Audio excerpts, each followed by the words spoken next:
Welcome. In this video, we're going to go over setup and do a solo playthrough of Wild Ascent in hunt mode. So Wild Ascent is basically a tactical miniatures game. It does have two ways to play. So we can play in hunt mode, which is for 1 to 4 players, cooperative campaign mode, or in the arena mode, which is for 2 or 4 players, and a competitive kill your opponent type of deal. We're going to go for the hunt. And with the hunt, you can do it in survival mode, which is about surviving 10 seasons, or do a story-based campaign, which is more specialized, of course, with a story. So I'm going to do hunt and survival. And basically what we are doing, we are seekers. We go out into the wilds trying to capture creatures to come back and, of course, sell to make a living. So you've got our hunt board here. We have a track around the edge. I'll be using this side because it's closer to me. I've already selected 4 seekers, so going over those. We have Drusus. Looking at the card, we have a movement value of 3. Starts at 30 health. These are unlockable abilities, so in our encampment, we're going to have 5 buildings, and depending on how we level those up, we can unlock some more abilities. We'll go over these more once we actually start getting them. We have a physical defense value, magical defense. Whenever we take damage, we can reduce that damage by that, depending on what type of attack it is. We have a range of 1. We do a base damage of 4, and with the sword there, that's showing that it's going to be physical attack. And we get to roll 2 additional dice. Our dice are going to have blanks on it, which doesn't help our attack. We have successes, that adds 1, then a star, that adds 1. And potentially we'll unlock some abilities on some of our other characters. He also has some passive abilities. He may not travel to the Silver Strim, which is one of the actions in the encampment phase. And he's a veteran of the Silver Strim, so global effect, all allied seekers are going to have +1 base damage. This is going to help these guys hit a little harder. Then we have Zaxos, movement of 3, 30 health, his abilities. Physical defense of 2, magic of 1, range of 1. Physical base damage of 3, gets to roll 3 additional dice. He does have a special ability here. When he rolls that while attacking, he maims, so he'll fatigue the creature he's attacking, which basically slows them down a bit. Passive ability, teamwork. If an adjacent enemy in his frontal arc is attacked, he may make a 4 attack dice attack against that enemy. So in this game, facing does matter. So if we have our hero here facing this direction, his frontal arc is going to be the 3 squares in front of him. And line of sight is drawn from the center of your square going diagonally that direction, so he can see everything in that area. And movement is very similar. You can't move backwards, so 1 point of movement allows you to go straight ahead or to either side. If you want to change direction, it counts 1 movement point to change your facing. Next, we have Kuralt, movement of 3, 20 health. His abilities, physical defense of 1, magic of 3. He's got a range of 5. That's going to be a magical attack with that symbol. So base 2, of course, +1 thanks to Drusus. Rolling 4 dice. Passive ability, whenever a creature is slain, he heals for 5. And on defense, after attack dice are rolled, he chooses 1 attack dice to discard. Then lastly, we have Fanny, movement of 5, 26 health. Her unlockable abilities, physical defense of 2, magic of 0, range of 2, physical base damage of 4, rolling 1 die, sidestep on defense, roll attack dice. On a special, she ignores the attack. She has an action for she can vault, has a free action. Spend 3 speed to be placed on a field on the opposite side of an adjacent field. So basically what that lets her do, if she's in a situation like that for 3 movement, she can jump over him, 4th movement, turn around, and then attack from the back. Get +2 base damage when you're attacking in their back range there. So that is our seekers we're choosing. They also have tokens we can use here to track their health. And we can also track, we are in season 1 here. So next we get to set up our encampment.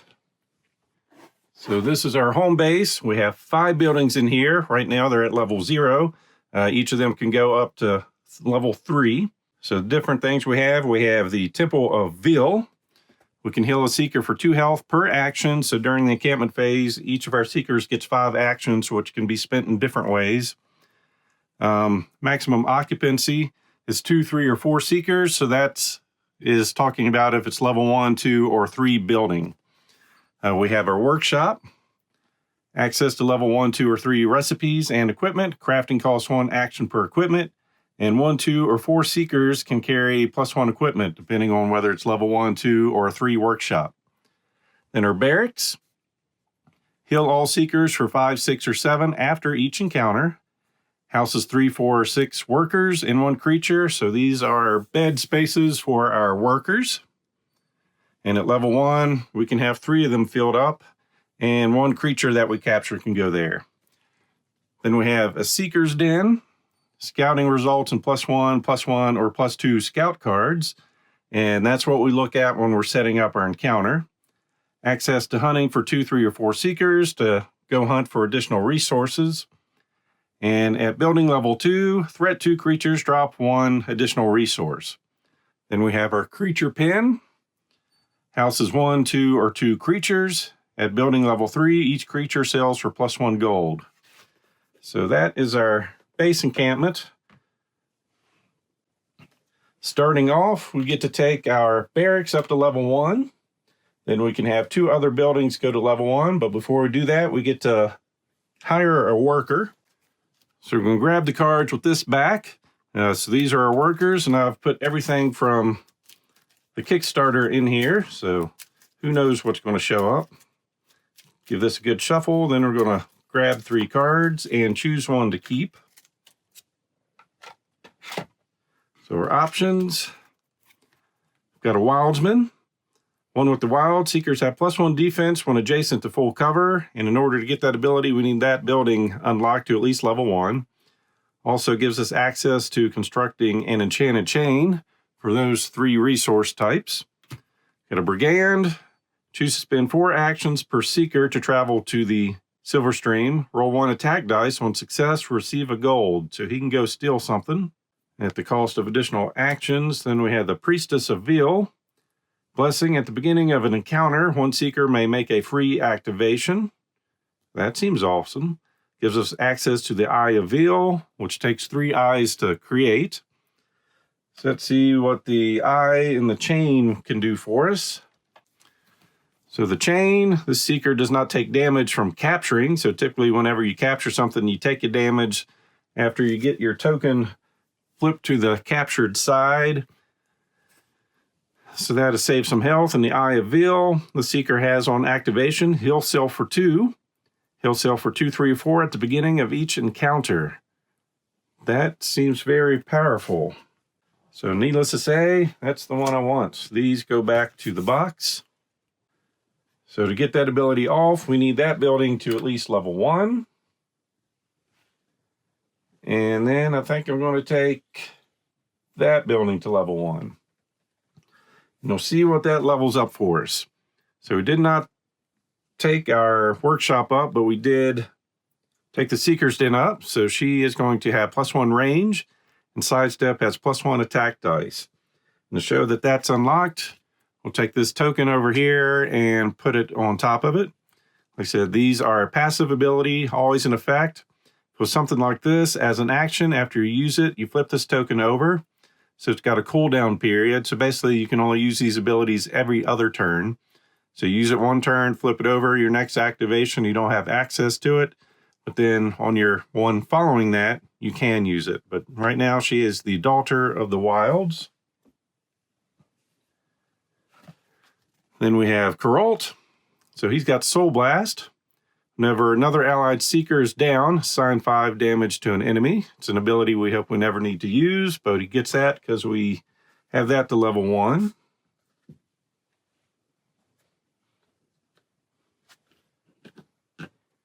Then Zaxos, we didn't do anything for him. We don't have either of those going on, so he's just normal. Then Drusus, we did get this building, so it's got Cleave. His attacks damage all enemies in his frontal arc. All right, so we've got our character set up, our encampment is done. So now we need to scout to see where our first fight's going to be.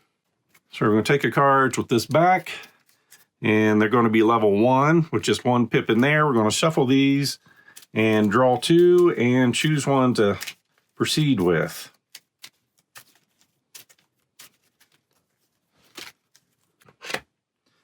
All right, our options. We can go to the cliffs. All creatures have swift and flying. We're definitely going to be fighting a griffin at level 2, a random level 2 creature, and 2 level 1s. Or we can go to the retreat. Seekers have on activation assign 1 damage to self. We'll be fighting a lava fiend at level 2 and then 3 level 1 creatures. And I'm not a fan of the swift and flying and 2 level 2 creatures, and I'm not a fan of assigning ourselves a damage every time we do something. But I think that's the one I'm going to take anyway. So we can move this out of the way. So we know we're fighting a level 2 lava fiend, so we'll grab our stack of creature cards, level 2, finding the lava fiend. There he is.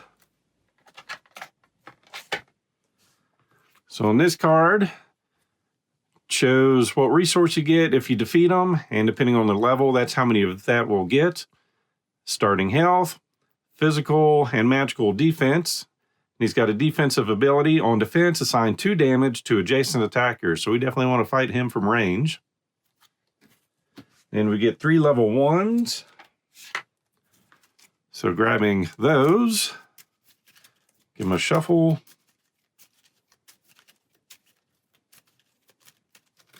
And we'll get 3 of them. And we want to keep these in an order. So we've got a fire toad, so we're dealing with a lot of fire here. 16 health, 0 and 1 for defense. Eternal fire on defense, apply burning to adjacent attackers. Burning seekers have -1 speed and -1 base damage. Melted earth, if target has less than 10 health, fire toad's attacks have a on attack immobilize. That seems nasty. All right, so immobilize. Target may not use speed on their next activation. If a seeker creature is afflicted with immobilize, when they already have the token, they are stunned. Then we've got a trench worm, 12 health, 1 and 1 for defense. Burrow on defense, after the attack is resolved, place the trench worm as far away as possible from all seekers. May not be performed while he's stunned. It's a slippery beast. Trench worm may not be captured and escapes if it's the last active creature. So that sounds like he's just going to be a pain on the board. Then we have the Demon Wretch, 15 health, 0 physical defense, 2 magic. Expel on activation, roll 3 attack dice. On each special, summon 1 demon spawn with 1 hit point, 3 speed, and a magical attack of a range 1 and 5 attack dice. That doesn't look like fun.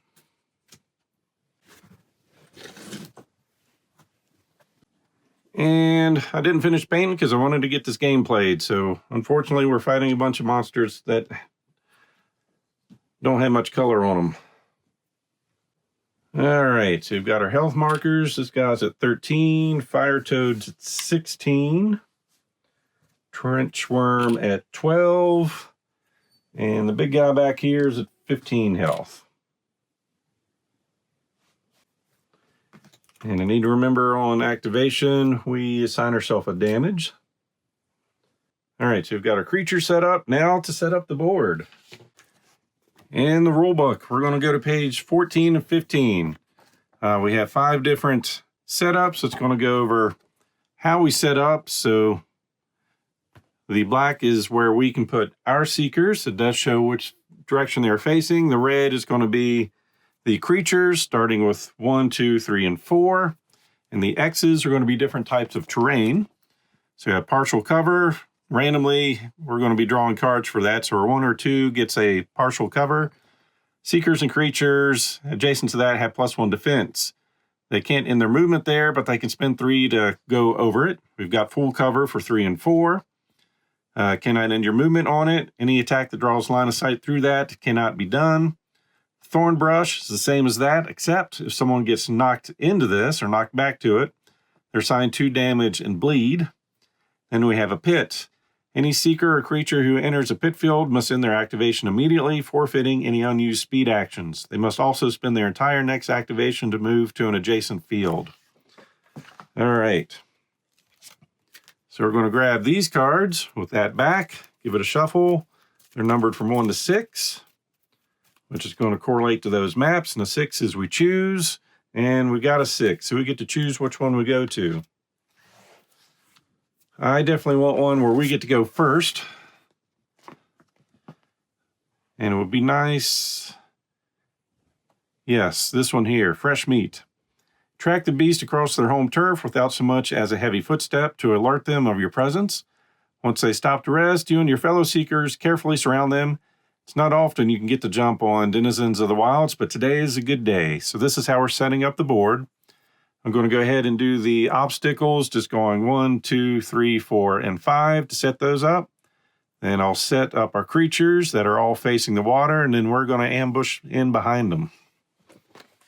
So our first piece of terrain is a 4, which is full cover, coming in at that spot. Then we're going to get a 3, which is more full cover, which comes in there. Actually, this one's there.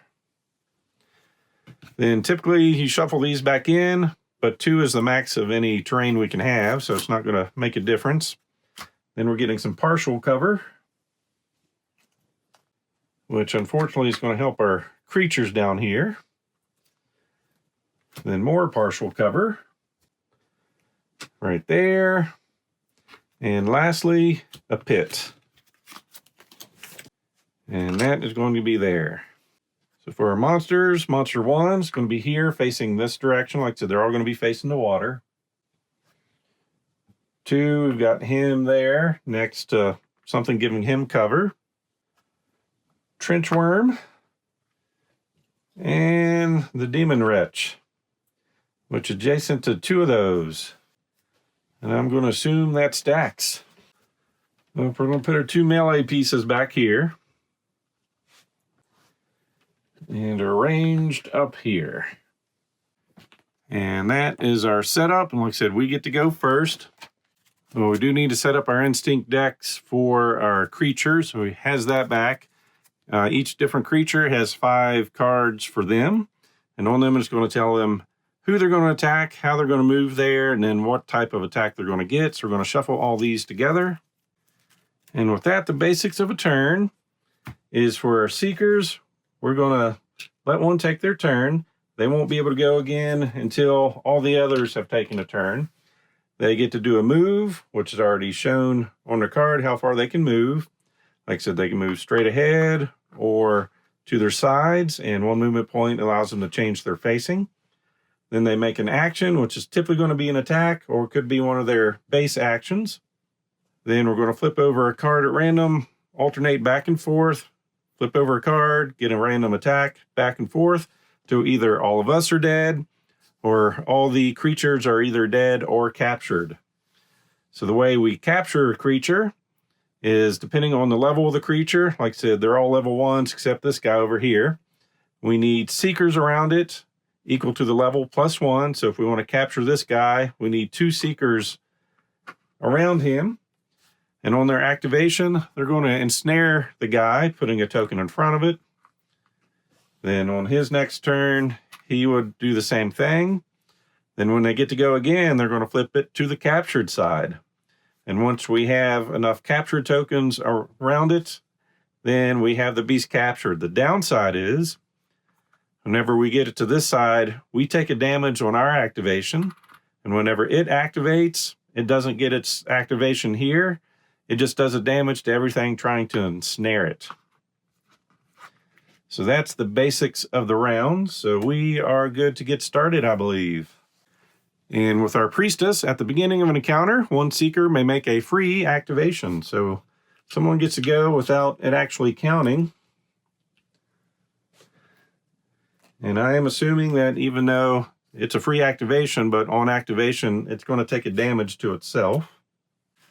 Or at least that's the way I interpret it. Seeker creature making a free activation may activate without cost. For Seekers, this activation does not add or is prevented by the exhaust token, nor does it take skills off cooldown. So we're going to still take the damage. And I think I want Drusus to go. So he'll take his damage. For movement, he's going up. His ability is his attacks damage all enemies in his frontal arc.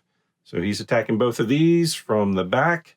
So he's getting +2 to his base damage of 4.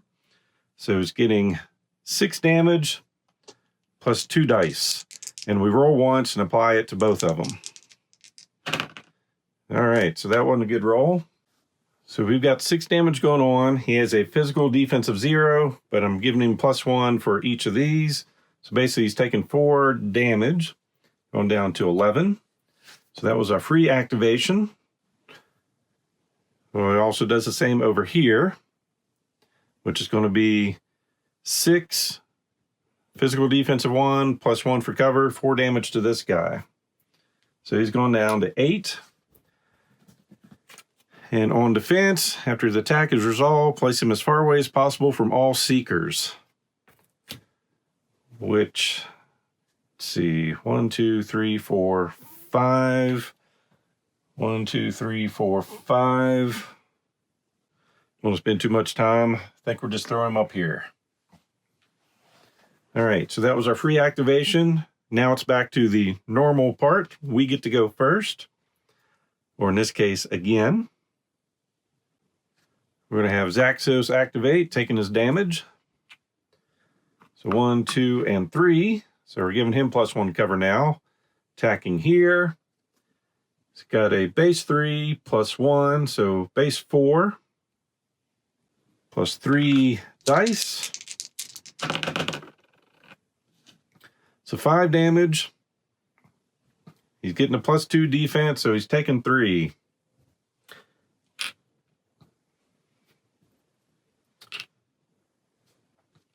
Now our first creature gets to go, which is going to be the Lava Fiend, targeting the enemy with the lowest magical defense,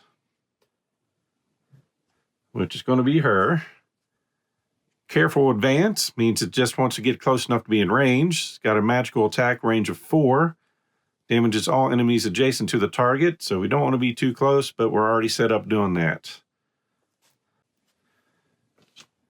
So he's going to, well, sidestep 1, then turn around.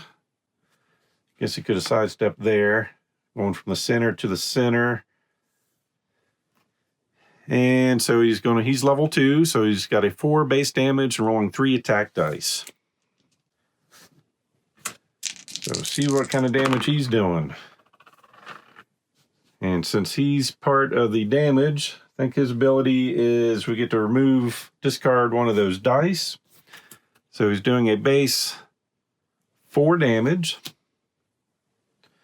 Magical attack. He has a magical defense of 3, so he's taking 1.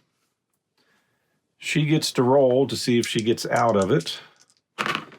And she does with that symbol. So it wasn't as bad as I thought that was going to be. So back to our turn. We are going to activate here with Drusus. Taking his damage. Attacking in the back with a +2, but losing 2 for the cover there. So basically it's just his base 4 +2 dice. So 6 damage. Down to 2 health. And that's going to trigger his ability. An adjacent enemy in his frontal arc is attacked. He may make a 4 attack dice attack against that enemy. And his base damage is 1. And that is going to defeat this guy. Which triggers his ability. On defense, after attack, whenever a creature is slain, heal him for 5. So he can heal 1 for that. All right, next up is the Fire Toad. Enemy with the lowest magical defense, which is Fanny. Place this creature on an unoccupied field adjacent to the target's back. So he's just leaping right behind her. Range of 1, base damage of 3, 2 attack dice. If target is burning, assign damage. Fortunately, it's not burning. So rolling 2 dice. So it's just going to be 3 damage, potentially. We'll see if we ignore it, sidestep out of the way. We do, getting lucky. So we move this off there with him gone. See, we're going to activate Fanny. Take her damage. Going to move 1. And second turn around. Take advantage of the cover. He's got a range of 3, hitting him in the face, hopefully. So it's going to be base damage of 5 plus 1 dice. So 5 damage going in. The defense of 0. Down to 11. Then the creature is going to be the Lava Fiend. She is getting picked on. Careful advance of 3. Needs to be within 3, so it needs to move up 1 space. And still has adjacent enemies on it. So yeah, I need to split up some more. So 3 dice. We can remove 1 because he's adjacent. He's got a magical defense of 3, so taking 0 damage. She has a defense of 1 because of this, so taking 2 damage. Well, potentially, that's right. She gets to roll. We've been getting lucky with her. Nope, she's taking it this time. And Carolta's next, so he's going to take a damage. Yep, down to 19. He's just going to step over, change his facing, taking a shot there.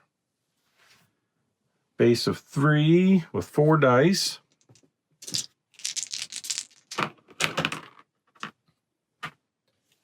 Specials aren't going to do anything for him. So 6 damage, magical defense of 1, so taking 5, down to 6. And these can all clear up. Then we've got the Fire Toad going, magical defense, advance 3, needs to be a range of 2, so he's happy right where he's at. Base damage of 2, 4 attack dice. If the target is burning, assign damage. So 4 dice. 3 hits. She'll see if she can get lucky and ignores the attack.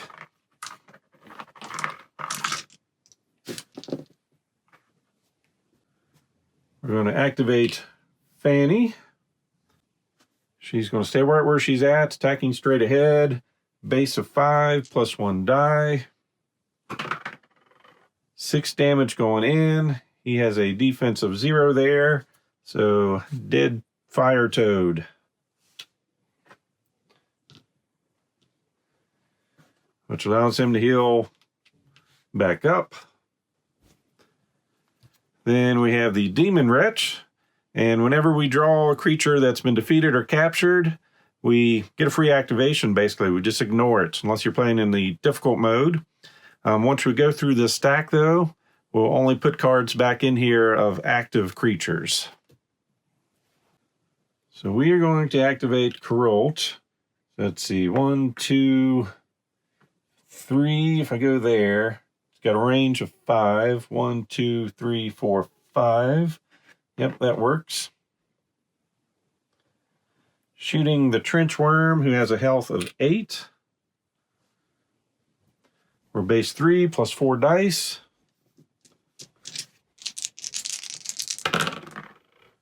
Nice. 7 damage. Defense of 1. So taking 6 down to 2 health. And let's see if he goes this way. 1, 2, 3, 4, 5. So he's actually at the farthest point he can be away from any of our people.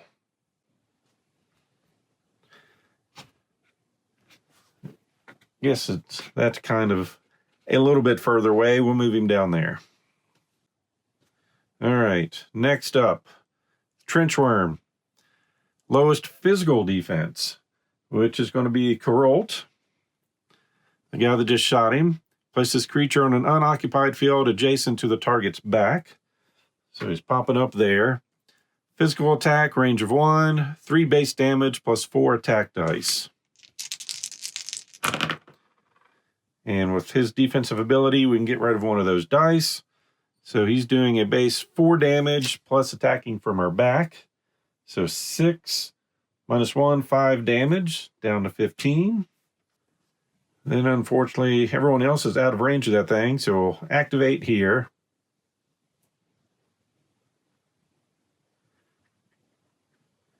And I think I forgot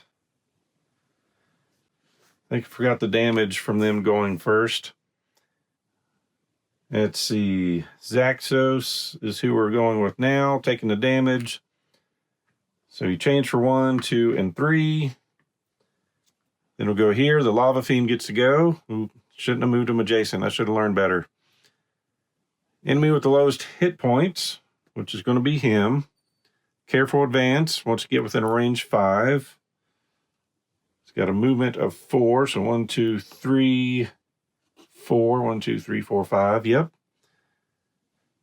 Damages all enemies adjacent to the target.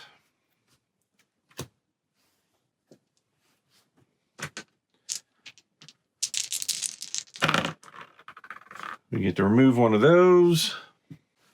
So 6 damage, minus 1, 5 damage on him, down to 9. Zaxos went last turn, so Drusus going to take a damage. 1, 2, 3.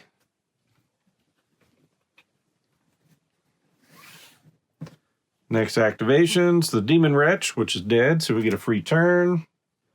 We're going to go with Drusus. Taking a damage, moving up and attacking for base 4 plus 2 dice.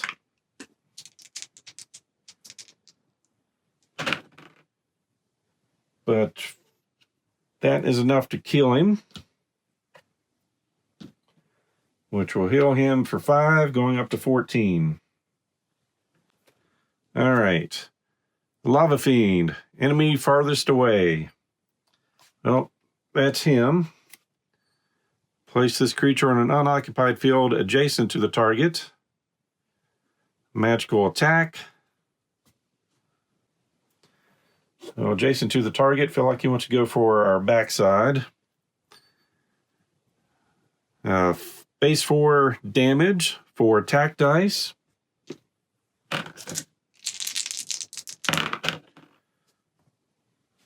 So 7, 9 damage. So we're going to be taking 8 down to 18. Going to activate Fanny, taking her damage. Sidestep 1, turn and shoot. For base 5 plus 1. So 5 damage. Defensive 1, so 4. Taking him down to 9. We need to get him down to 6 before we can attempt to capture. Then we've got the Trenchworm, so we get a free turn, which is going to be Carolt, taking a damage. Going to change facing, go there. She's got a good diagonal coming in this way. So base 3 plus 4 dice. 5 damage, taking down 4, so it's down to 5. Then the Lava Fiend goes, lowest magical defense. Place this creature on an unoccupied field adjacent to the target. Base 4 damage, 4 attack dice.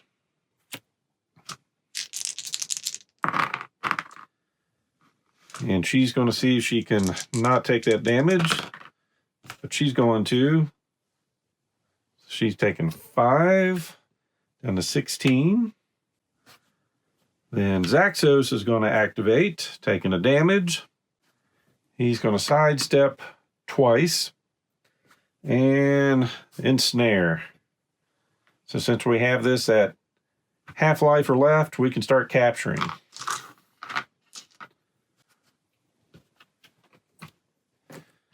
Then we have the fire toad not in. Let's see, Drusus is going to go. Taking a damage. Turn 1, 2, 3. Start to capture. Demon Wretch. Fanny will go. Taking a damage, turning around, and digging in. Demon's Wretch. Coral will go, just taking a damage. And he's going to move out of the way. Then Trenchworm does nothing. Zaxos is going to flip his token over, which is going to deal him, well, started his turn, took the damage, flipping that over does another damage to him. Then the Fire Toad, who's off the board, doesn't do anything. So Drusus is going to take a damage, flip that token over, take another damage. Demon Wretch. All right, and then Fanny takes a damage, flips the token over, takes another damage, and he is captured. And that's going to conclude the encounter phase. So now we keep our health right where it's at. And just because of my space, I'm going to clear the board off. See what we had left there. So we're going to bring our encampment back out. We're all going to meet here for a party. So the first thing we're going to do with our captured enemy, it's a level 2 creature. We're going to trade that in for this level 2 token, and we can put that in our barracks for each of the other defeated creatures.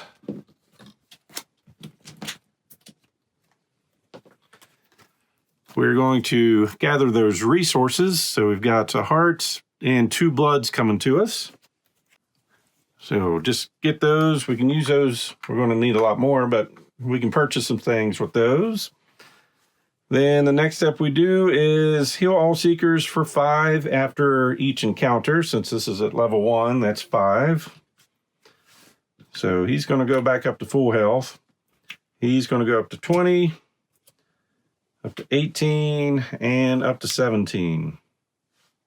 And with that done, each of our guys is going to get 5 actions for the encampment phase. And the actions we have here, we can heal at the temple. May spend an action to heal there, which is going to be for 2. Right now at level 1, we can only have 2 seekers go there during this action phase, or during an action. Craft at the workshop. If we had the workshop open, and we had enough resources, may spend an action to craft an equipment card at the workshop. We can go hunting at the Seeker's Den, sending at least 2 seekers. We're going to get random resources equal to the number of seekers we send in there, and then roll a die on a blank, depending on where we're at. We'll get to either not to draw one, draw a resource, or we get to pick the specific resource we get. Visit the Silver Streams Market. We need 2 seekers to spend 3 actions to do that. We sell creatures there, so we can sell that token for 2 gold. Basically, whatever threat level it is, that's how much gold we get. We can hire workers. So we'll look at 3 more workers. We can get up to 2 to put in here. Barter at the market. Look, draw 3 equipment cards, see if we have the resources to get it. Purchase a building.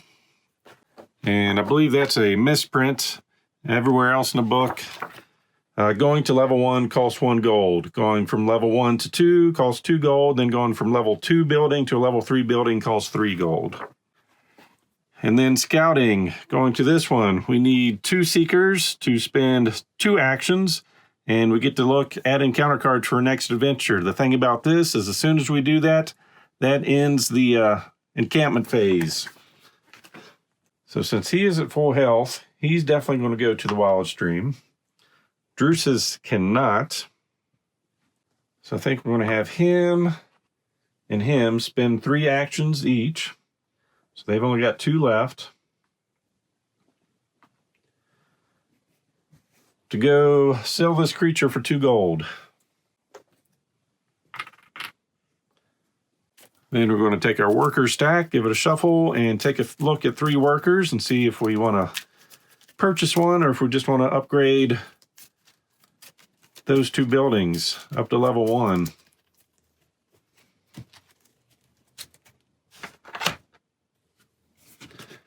So our options, got an apprentice, jury rig on crafting equipment, choose 1 required resource. Resource is no longer required. A bard with charm, once per encounter, draw 2 instinct cards instead of 1. Choose one card to discard and resolve the other. And gets us a loot. And a speaker, when a seeker is downed, change their current health to 5 and make a free activation. They are not downed. This may only occur once per encounter. Well, that seems pretty good of those. Unless we wanted to spend 2 gold to take one of these already at level 1 to level 2. I think what I'm going to do is choose not to grab any of those. And spend a gold each. Actually, what I'm going to do is spend 2 gold to upgrade that to level 2. So now at the beginning, or after each encounter, I'll heal everyone for 6. We can have up to 4 workers there. By doing that, I am also upgrading an ability on Drusus. So flanking at the beginning of the encounter, apply flanking to a seeker. That seeker has +4 base damage against creatures adjacent to Drusus. And in case I ever forget, I am always going to be using that on Zaxos. So we're unlocking that ability.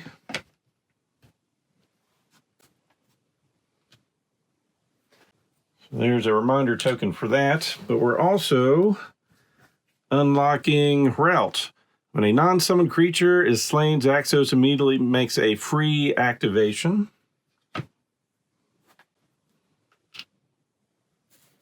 We can take a look at market cards, but believe me when I say we're not going to be able to afford any.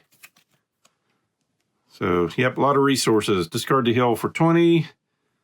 Range 1, 4 base damage, 2 attack dice. Cause some bleed. I mean, we got 2 of the 4 needed there. And a totem. Discard. And an adjacent field. All seekers adjacent to the token have +2 attack dice. So they're tied up for the next 3 rounds. These 2 are going to go do some healing for that. So spending an action each. So going up to 22 and 20. Same thing again. 24 and 22. Same thing again. 26 and 24. Now we're going to swap off. Those 2 are going to go heal.